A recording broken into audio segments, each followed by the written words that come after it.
Hi everyone, I'm Lauren. I'm the creator of the APAHM project, and today we're joined with my best friend Ginny, and we're going to talk about Amazon Prime's Paper Girls. Yay!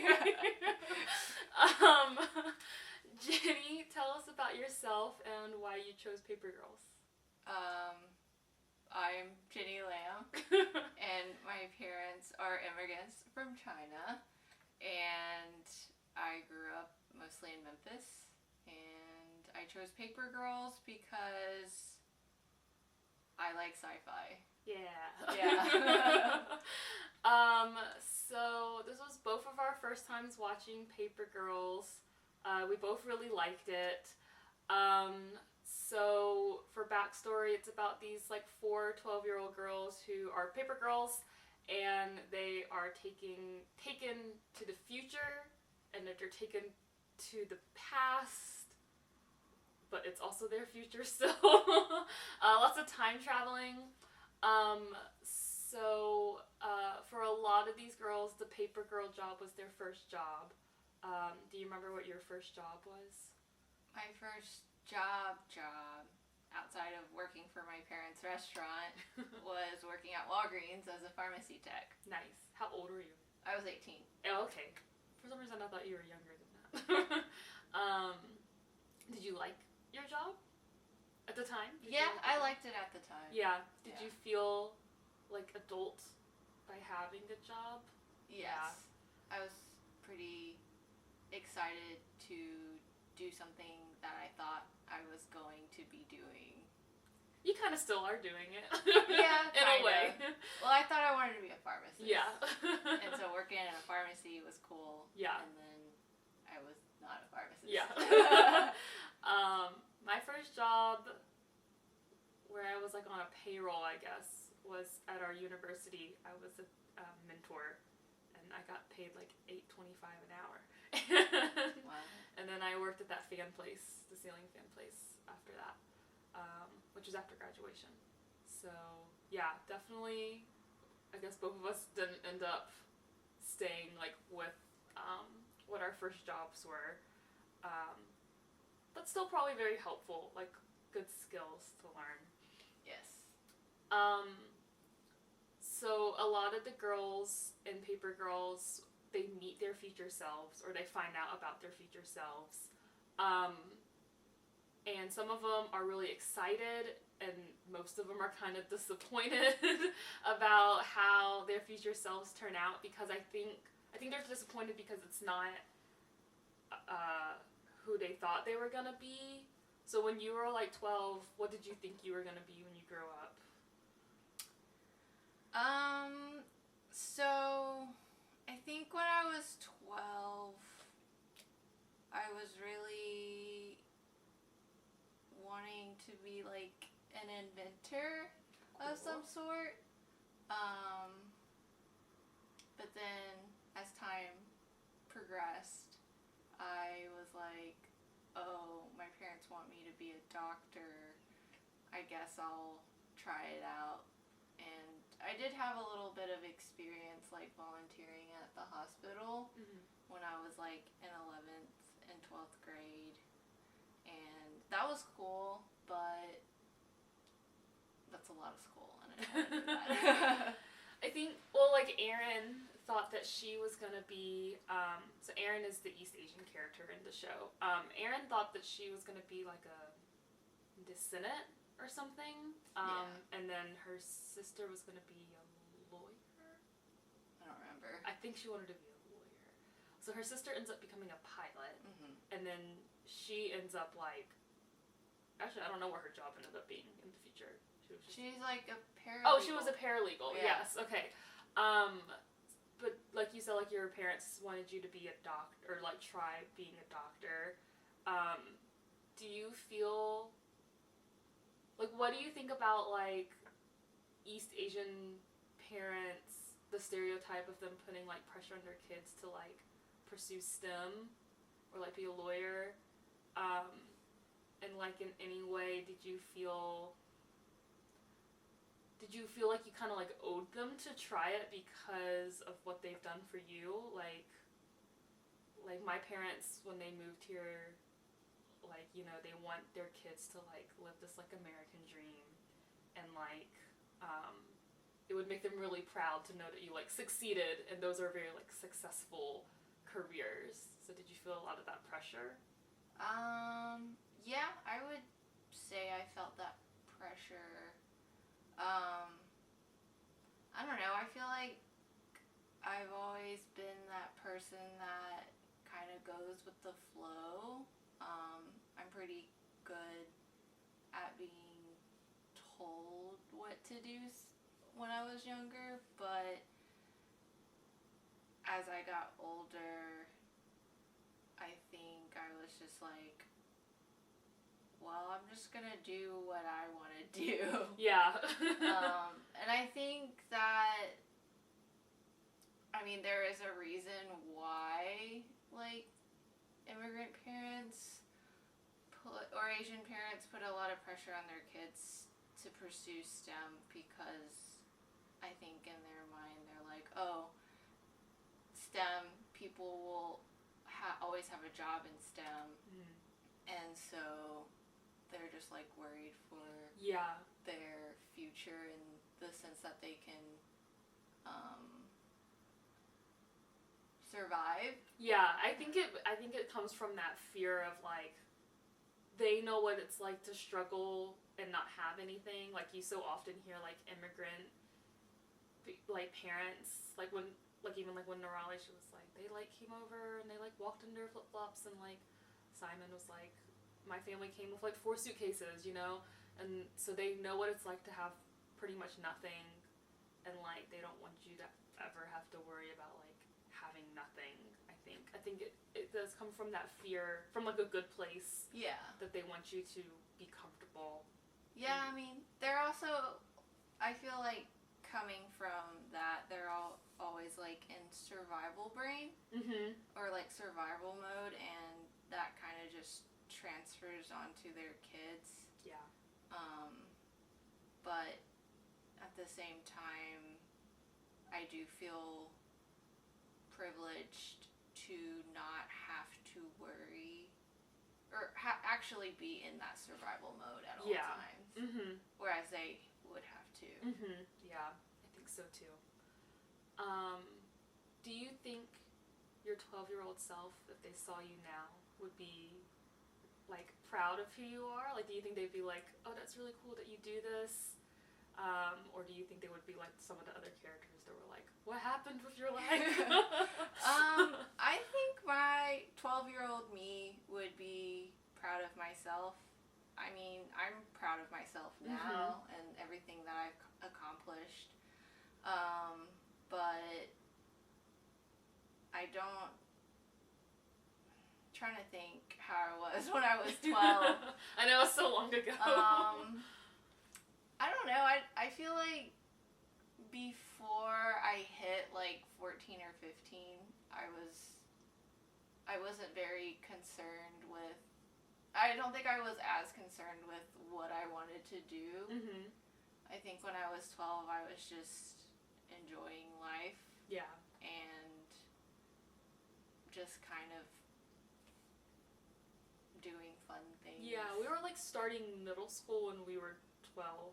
Yeah. So I guess, I know I made a lot of like my lifelong friends around that age.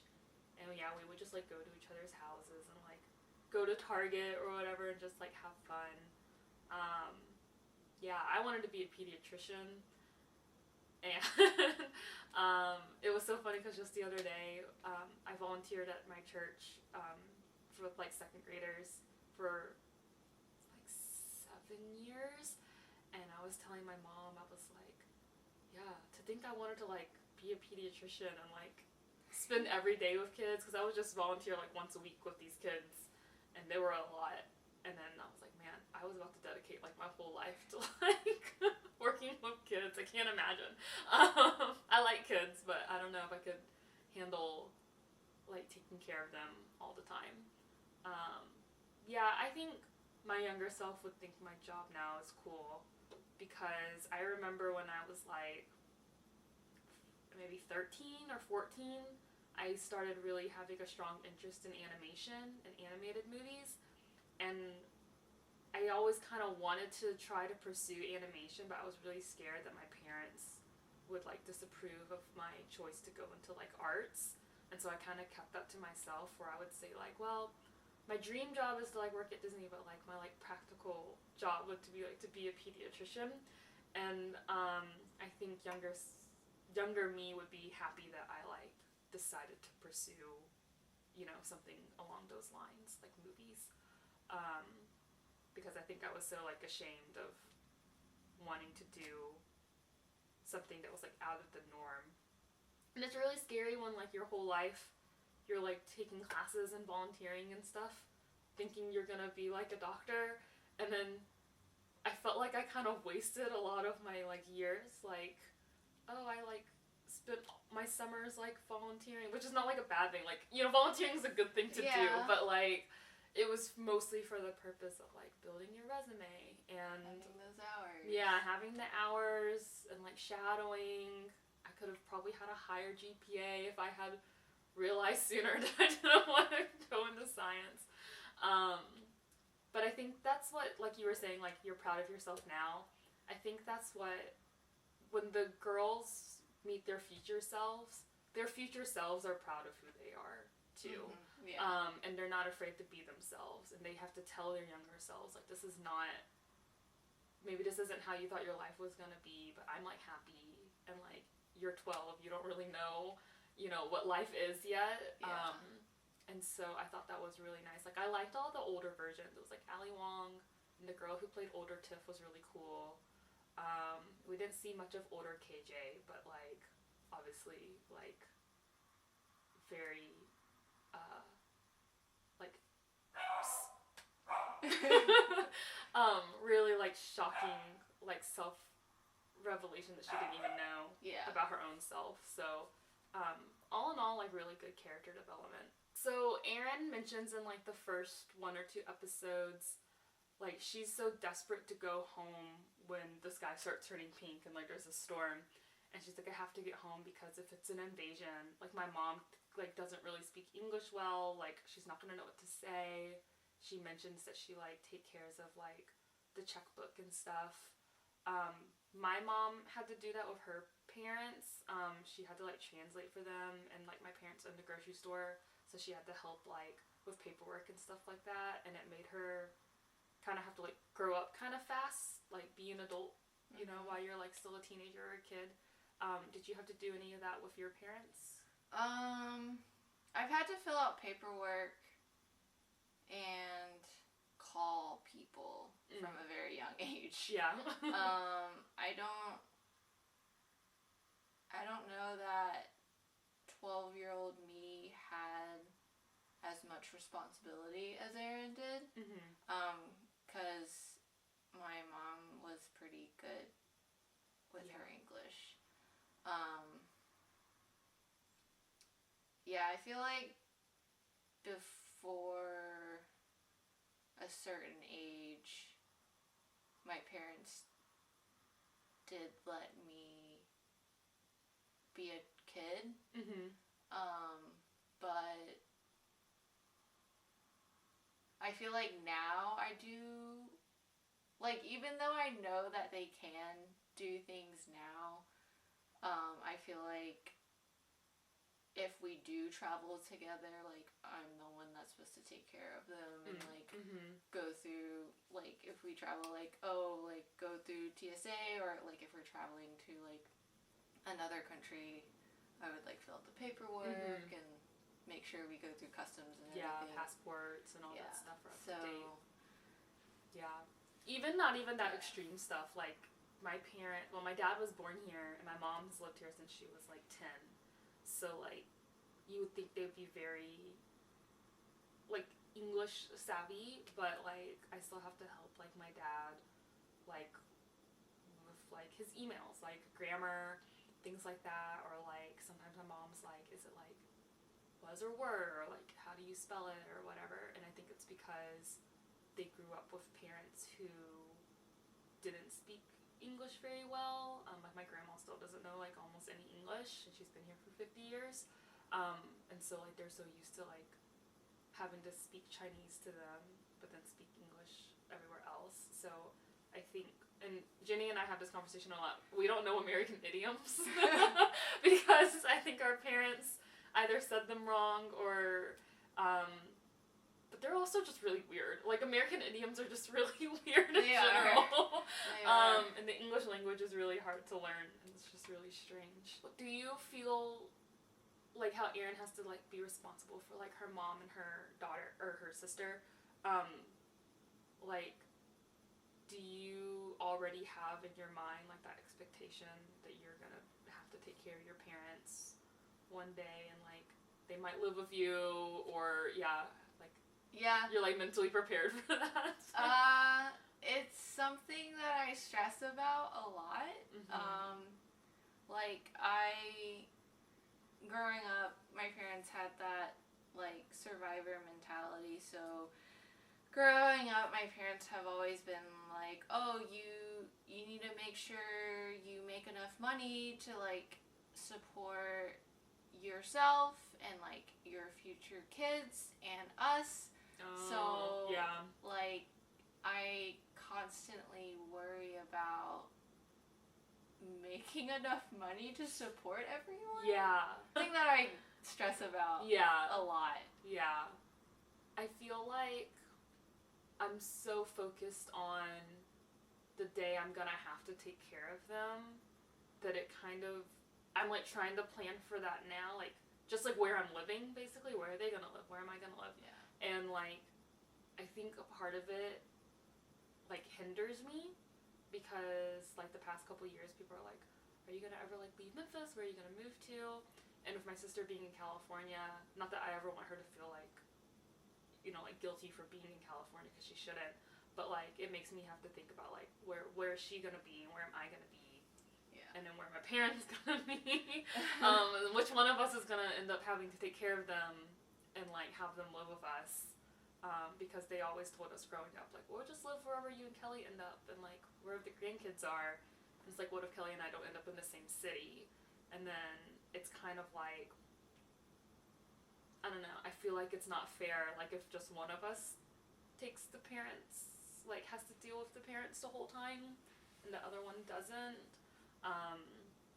So, I don't know, I don't think Kelly and I are going to end up in the same city where all of us are able to take care of each other. But that is something that I think when people ask me, like, when are you moving? I'm like, I don't know, because I don't know where I want to be. And I don't want to, like, buy a house one place and then have to pack it up and, like, move and, like, buy a house another place. So that part stresses me out. Yeah, but that's life. I mean, I feel like it's okay to not know where you are going to live, and it's okay to not know what the future is. Yeah. It's okay to not know where you want to live and where you're going to be, because you're going to figure it out. Like, you may live somewhere and you hate it, and then you live somewhere else and you're like, oh, and then maybe your parents are like, we want to live here. Yeah. And you're like, okay. That's where I have to go. At least you have a sister, though. Yes, that's true. Being an only child. Like, the girls, you know, they're like, we can't wait to get out of Stony Stream. Yeah. And then they all are still in Stony Stream. Yeah. Except for the ones in New York. One that died. Yeah. No. Spoilers! So you were drawn to this show because you like sci-fi. I also like sci-fi. How do you feel about, like, in some sci-fi movies or TV shows, the Asian the Asian characters sometimes have, like, a lot of prosthetics, like in Guardians of the Galaxy, like Mantis and, like, Drax, like, they're not, like, Asian. And then, like, in Star Wars, like, Rose Tico was Asian and, like, got a whole bunch of, like, hate from the fans. And then, like, I haven't watched Obi-Wan, but the black actress got, like, a lot of hate, too, which is crazy because, like, it's a world that's full of aliens, and, like, people can't accept that there can be other races other than white. So how do you feel about, like, some of these Asian actors being cast in, like, sci-fi stuff, but, like, you can't really, they kind of, like, disguise their Asianness? I mean, if there are other people that are, like, if they're like an alien, they're an alien. Yeah. And if that's the actress or actor that's gonna play him, then I think it's fine. Yeah. As far as the hate for, like, I'm not really sure what was going on with the Star Wars thing. Yeah. But I feel like I mean, there's a reason why people are cast, and if they're a good actor or actress, then it's like, why does it matter? Yeah, yeah. Especially when, like you said, like when they're like an alien, they should play an alien. But no, we're doing an interview. Also, Star Wars is already not canon, so why does it matter? I don't know. Because people are that. That noise. What's the matter? You won't let me grab you. Come here. Oh. We have another guest. This is Kara. Kara loves Ginny. I love Kara. But yeah, I feel like Star Trek does a good job of, like, there are white characters, alien characters, like Spock is like half Vulcan, and then like there's like, I never say her name right. Yora. I can't say it. Zoe Saldana's character and Nichelle Nichols' character, and then like Sulu, who I assume are playing humans, and they're of different races, which is really neat. And then, but that's Star Trek. Yeah. Didn't I say Star Trek? Yeah. Okay. But like Star Trek's thing is like it started on Earth. Like Kirk is like from Iowa. Yes, but Star Trek's thing is that they want to unite all the different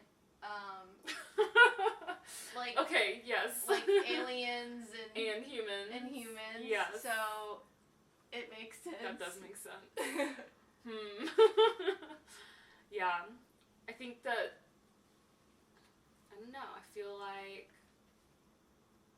it is still cool to see like these Asian actors play these sci-fi characters. Like, I cosplay as like Minerva from Captain Marvel because I love Jimmy Chan, but like she's just a Kree species. Yeah. In the show, in the movie. But it would be cool, like, I don't know the show that you watch with Michelle Yeoh in space. What was that one? Oh, Star Trek. Oh, that one's also Star Trek? Discovery? No. Is it Discovery? There is a Star Trek Discovery. Odyssey? Whichever one has Michelle Yeoh. Yes. It's really good. Does she play a human? Yes. Oh, that's cool. But she does play, like, there's like an alternate universe. Oh. And she does play like an evil alternate self. And that's cool. She's such a good actress. She is. She could totally do that. Yeah. Yeah. It would be cool to see, I guess, like, more, I feel like that genre would be cool for Asians to be a part of more outside of, like, action flicks, like Everything Shang-Chi. Everywhere, Shang-Chi, John Wick, anything with Keanu, basically, in it. Yeah, it would be cool to see us, like, expand into that. And the lady who played Mulan, she was in Star Wars. The lady who played Ming-Na. Yeah. She's awesome, too. Yes. Okay, well, Kara's getting antsy. Jenny, are there any small AAPI-owned businesses you want to give a shout-out to? I really love Maku. They make like a rice beer. They have different flavors, like, and they try to incorporate like American flavors to like blueberry or mango. Do you like the blueberry or mango? No, I okay. I like the original, but they incorporated those like American flavors to get other people to try it. That's cool. Like a gateway to this other drink. Yeah. So your favorite one's the original? Yeah. What's it taste most like? Sake. Oh, nice. Yeah. Awesome. Well, thank you, Jenny, for being with us and for doing this interview. Go check out Paper Girls on Amazon Prime, and be sure to like the Instagram post so that we can get more donations for Peak and Asian Pacific Fund. If you like all of the posts on Instagram for this month, that could be $31 to both organizations, or split in half for both organizations. Okay.